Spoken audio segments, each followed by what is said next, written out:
राजस्थान विधानसभा चुनाव के लेकर चर्चाएं जोरों पर है। 200 विधानसभा सीटों के लेकर 25 नवंबर को वोटिंग होगी। 3 दिसंबर को नतीजे सामने आएंगे। कांग्रेस और भाजपा के बाद मायावती ने भी अपनी पूरी ताकत झोंक दी है। तीसरी सबसे बड़ी पार्टी बनना चाहती है मायावती राजस्थान में, और हर बार तीसरी पार्टी बनकर उभरी भी है, अगर चाहे 2013 के नतीजे देखें या 2018 के। लेकिन उनके 6 विधायक जो चुनकर आए, हर बार वह 6 विधायक कांग्रेस को समर्थन कर देते हैं या तो कांग्रेस में शामिल हो जाते हैं। तो ऐसे में जब अगर बात करें पिछले कुछ चुनावी नतीजों की, तब सोनिया गांधी कांग्रेस के अध्यक्ष के रूप में थी और मुख्यमंत्री पद पर गहलोत थे। लेकिन इसके बाद जिस तरीके से बसपा के 6 विधायकों ने कांग्रेस में शामिल होने का फैसला लिया, सोनिया गांधी को लेकर उस समय चर्चाएं थी कि मायावती से पंगा उनको भारी पड़ सकता है। भले ही गहलोत की उसमें रणनीति रही हो, लेकिन मायावती तो सोनिया गांधी को जानती हैं बखूबी और कांग्रेस नेताओं को भी जानती है राजस्थान के। लेकिन उनकी सारी कहीं ना कहीं जो मनमुटाव था वह सोनिया गांधी से बड़ा।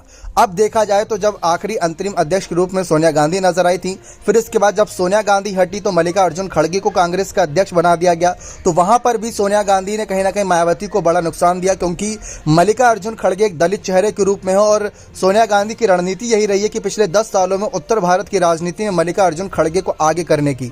तो ऐसे में मायावती को एक के बाद एक बड़ा नुकसान दे रहे हैं। और आज देखा जाए तो इंडिया अलायंस में मायावती की एंट्री तक नहीं भी, उनको लेकर किसी बड़े नेता ने कोई बड़ा बयान नहीं दिया। भले ही अब सोनिया गांधी राजनीति से थोड़ा दूर चल रही हैं, कोई प्रचार प्रसार नहीं कर रही, रैली नहीं कर रही, लेकिन उन्होंने एक ऐसी नींव बिछाई जिसमें मायावती के दलित वोटर को साधने का काम किया।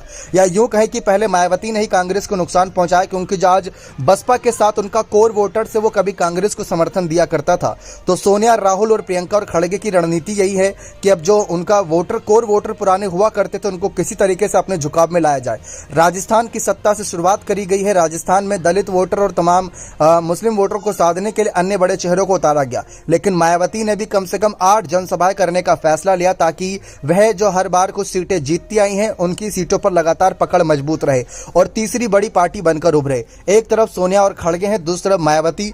देखते हैं कि राजस्थान चुनाव में क्या यहां पर सोनिया को बड़ा झटका दे पाएंगी मायावती। वैसे तो इस समय मल्लिकार्जुन खड़गे अध्यक्ष पर तो उनकी भूमिकाओं पर भी सवाल रहेगा। बने रहे चैनल के साथ। बहुत बहुत धन्यवाद।